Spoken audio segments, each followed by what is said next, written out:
Welcome back. I am now going to really give you the proof of the fundamental theorem of arithmetic. We have been talking about it in so many of our previous lectures and only now we are going to see a proof. The proof really required all the machinery that we have developed so far. You will see that the previous lemma that we have proved, that whenever a prime divides product of two natural numbers, then it should divide one of them.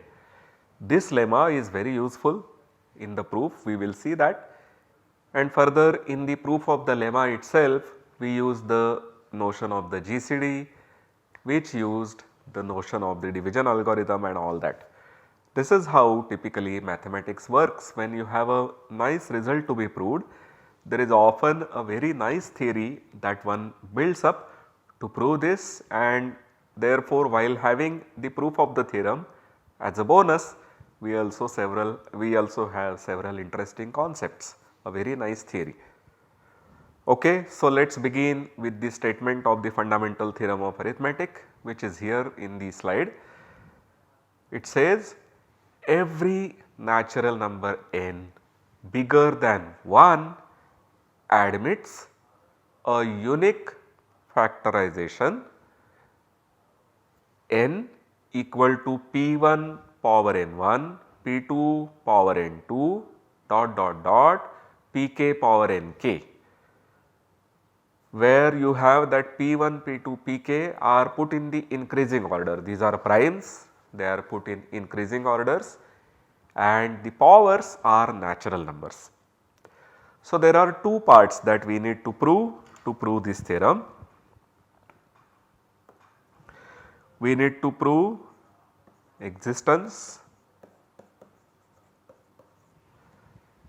and uniqueness. We need to prove that such a factorization exists for every natural number n, and once we have proven the existence, we will need to prove that the factorization which we proved to exist is unique. So, let us start. We will use the method of induction quite liberally. So, let n in n be fixed.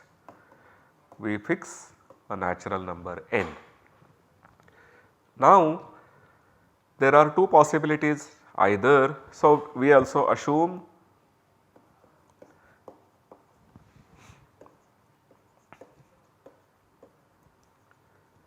that this n is bigger than 1.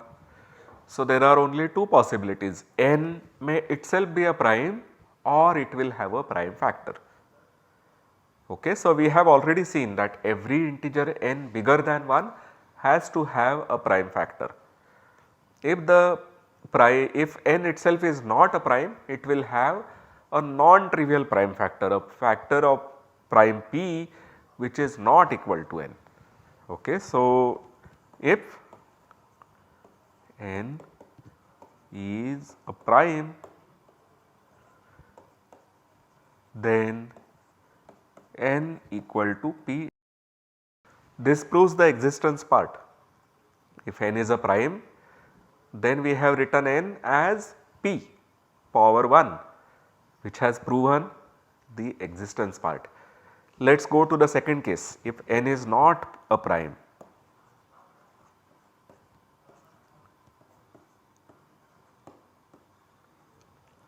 then n has a prime factor.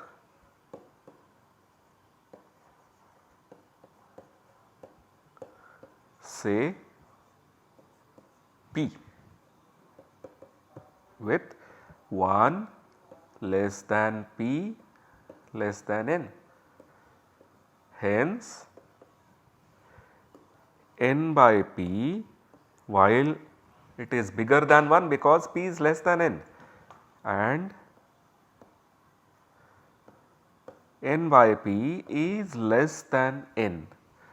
So, we found a new natural number n by p which is not equal to 1, it is bigger than 1, but it is strictly less than n. Here we are talking about existence of factorization. The existence of factorization holds for n equal to 2.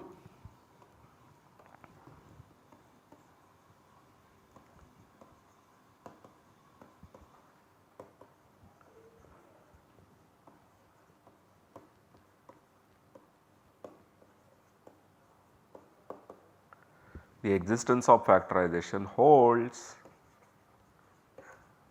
for n equal to 2, where you will write n as 2 into 1, and the previous part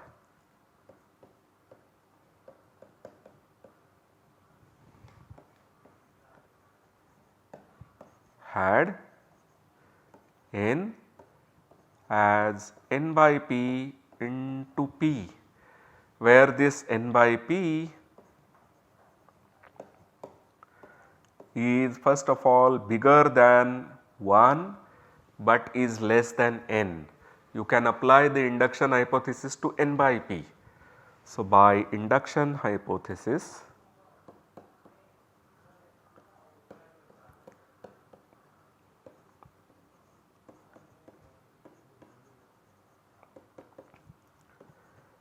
n by p admits a prime factorization.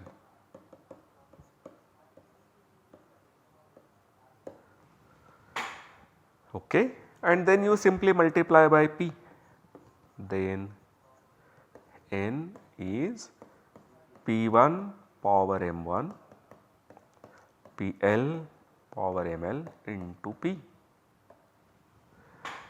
Once we have such a factorization, you can easily arrange these primes into increasing orders, and then we are really done.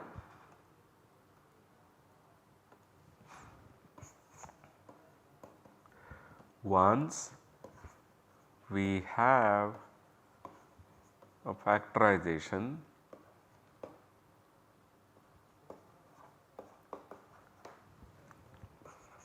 of n as a product of primes,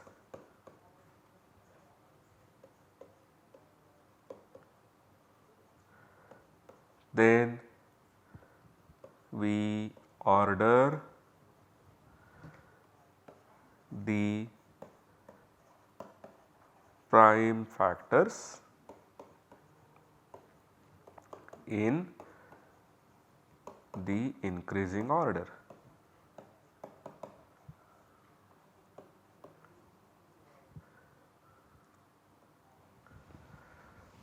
So, the factorization that we wanted for n as p1 power n1, p2 power n2 dot dot dot pk power nk can be easily arranged now, because we have p1 after this arrangement we have p1 less than p2 less than dot dot dot up to pk, and the powers are of course natural numbers, because the powers for the n by p were natural numbers. If your prime p is a new prime, if it was not one of the p1, p2, pl, then the power of p will be 1, which is a natural number. If p was one of them, then you will simply increase one of those mi by 1. So, we have a factorization as we had desired. We now have to go towards the uniqueness. Now, we go towards the uniqueness part.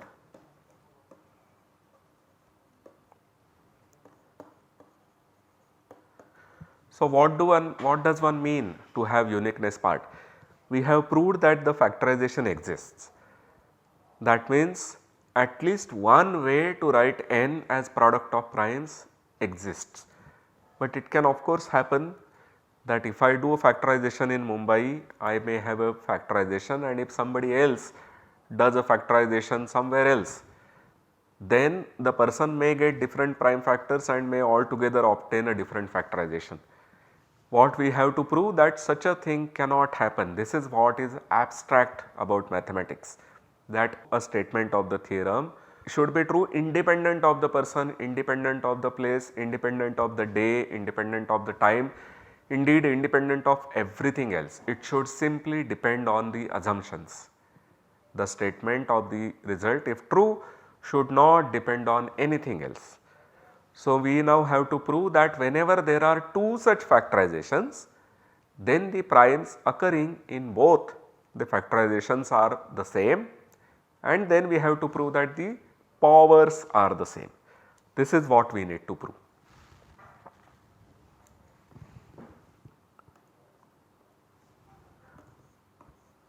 If we have n as p1 power a1, pk power ak and q1 power b1, ql power bl, then we must prove. We also of course assume that P1 is less than up to Pk and Q1 is less than up to Ql. Then we must prove that K is L, Pi is Qi and Ai is Bi. Quite a lot to prove. We should prove that the number of primes which occurs in both the factorizations is the same. The number of primes occurring in both the factorization is the same. So, we will need to prove that k is equal to L. Indeed, this number can also be different. We need to first show that these two numbers are same. Then on both sides we have the same number of primes P1, P2, Pk, Q1, Q2, Qk, and we have of course ordered them in the increasing order. So, we will then have that P1 is equal to Q1. We will of course need to prove this. P1 is Q1, P2 is Q2, so on up to Pk is Qk, and after that we will prove that A1 is B1, A2 is B2 up to Ak equal to Bk. But we will not use all these things, we will simply appeal to induction. How do we do that? So, we will need to prove the very first step of induction, which is that if n equal to 2, then there is a unique factorization. So, we observe that n equal to 2 power 1 is the only factorization of 2 in terms of primes. We observe that n equal to 2. So, here of course we need to say for n equal to 2. For n equal to 2, we observe that n equal to 2 into 1 is the only factorization of 2 in terms of primes. Maybe there is a better way to write this.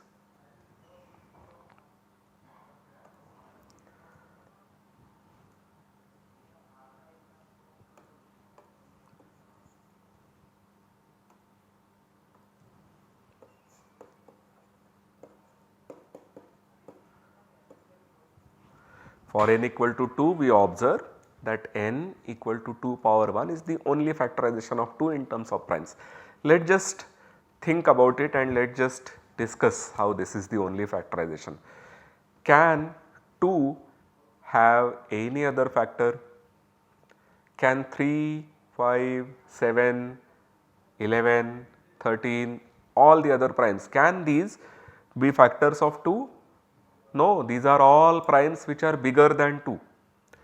Remember here we are talking about a very explicit example, n equal to 2, and so we can use all the things that we know up to now. So, we have known that whenever A divides B, A has to be less than or equal to B, but the other primes are in fact odd primes and they are all bigger than 2, 3, 5, 7, 11, 13 and so on. So, they cannot divide 2. So, the only prime that can divide 2 is 2. Can it come with any other power? Can it come with a power 2? No, because 2 square is 4 and then you have gone ahead.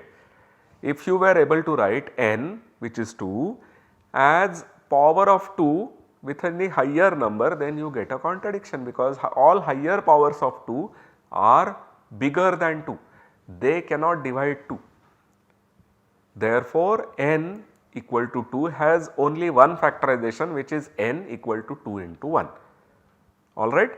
So, after this we are going to use induction. Remember once again that we have assumed that n equal to p1 power a1, p2 power a2, pk power ak is one factorization for n, and q1 power b1, q2 power b2, ql power bl is another factorization. We want to apply induction. We have just now observed that the beginning step of the induction is done. So, once we reduce the case of n to anything smaller than n but bigger than 1, then we apply induction hypothesis to that and get our result. Okay. So, this is what we are going to do.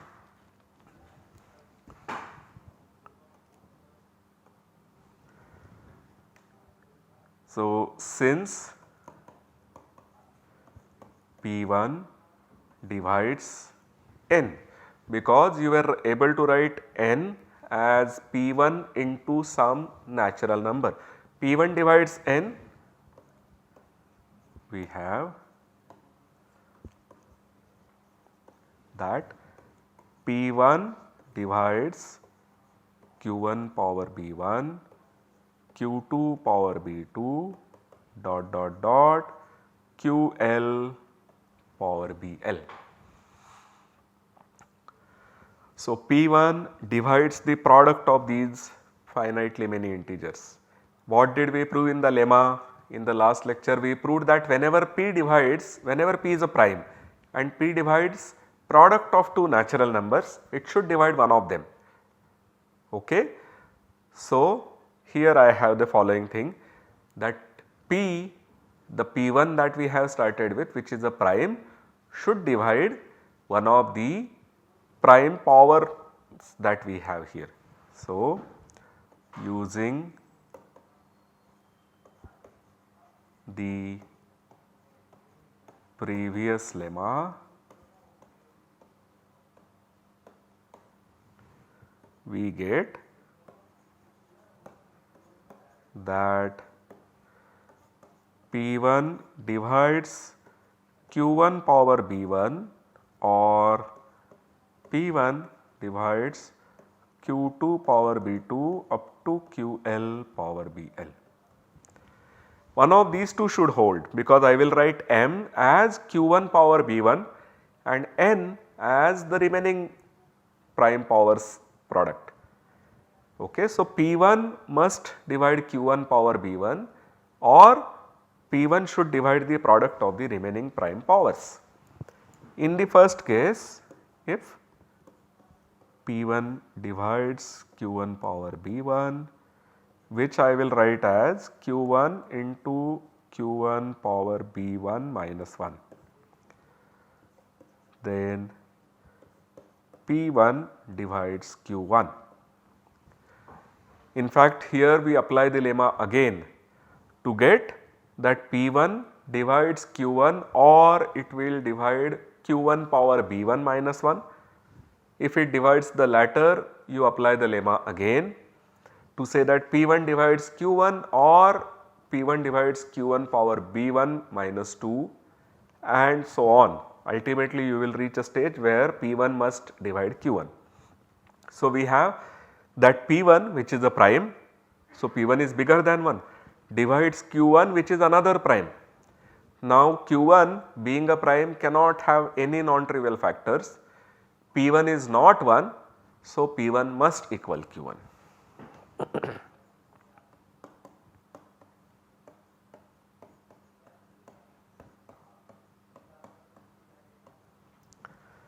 This is the conclusion, that P1 is equal to q1. We started with the least prime dividing n in the first factorization, that was P1, and we started with the least prime in the second factorization, and in one case we have proved that P1 is equal to Q1. What is the case? The case is here, the case is this case. In this case we have proved that P1 must be equal to Q1. Now it is quite possible that this case occurs, that P1 divides Q2 power B2 dot dot dot QL power BL, this can also occur. Then what do we do? If P1 divides Q2 power B2 dot dot dot QL power BL, then as above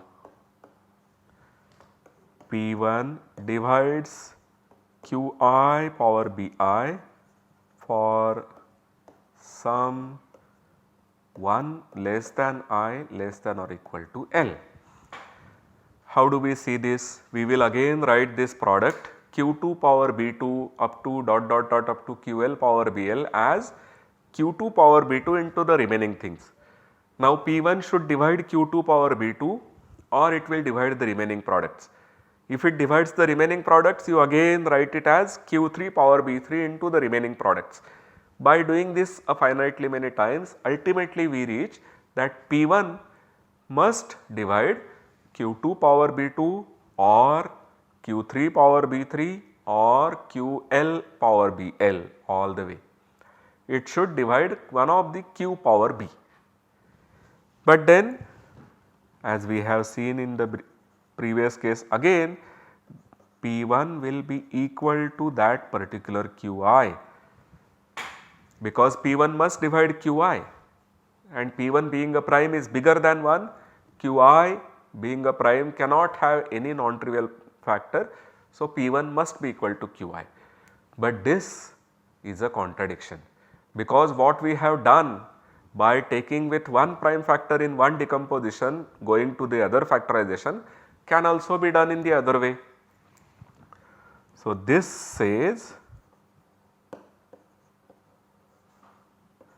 that Q1 is strictly less than P1, which is further strictly less than P2 and so on up to Pk. Remember P1, P2, Pk, these were the primes occurring in the first factorization. If your P1, which is the smallest prime occurring in the first factorization, happens to be equal to a Qi which is 2 onwards, then Q1 which is smaller than Q2 has to be smaller than P1, smaller than P2, smaller than Pn and so on up to Pk.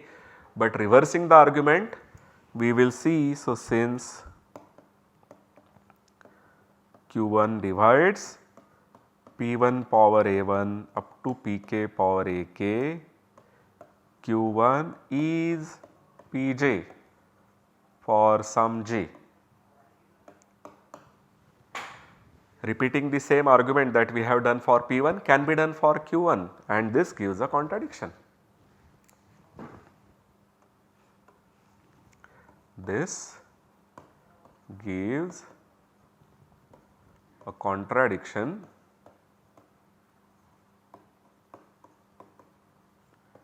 if P1 is not dividing Q1. Okay. So, what we have there observed, so thus P1 is Q1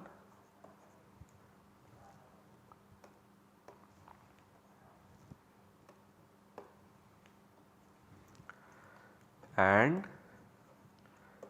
n by P1 equal to n by Q1. Now, n by P1, n by Q1, this has a smaller factorization.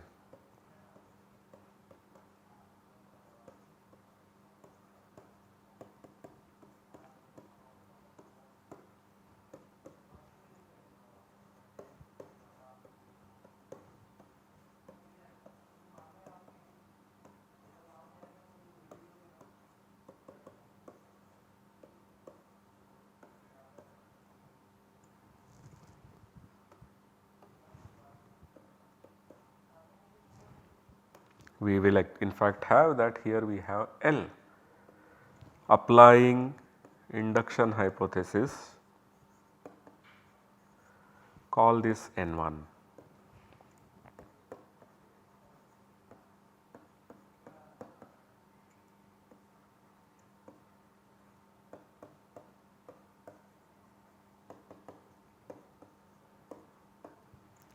Gives us the result.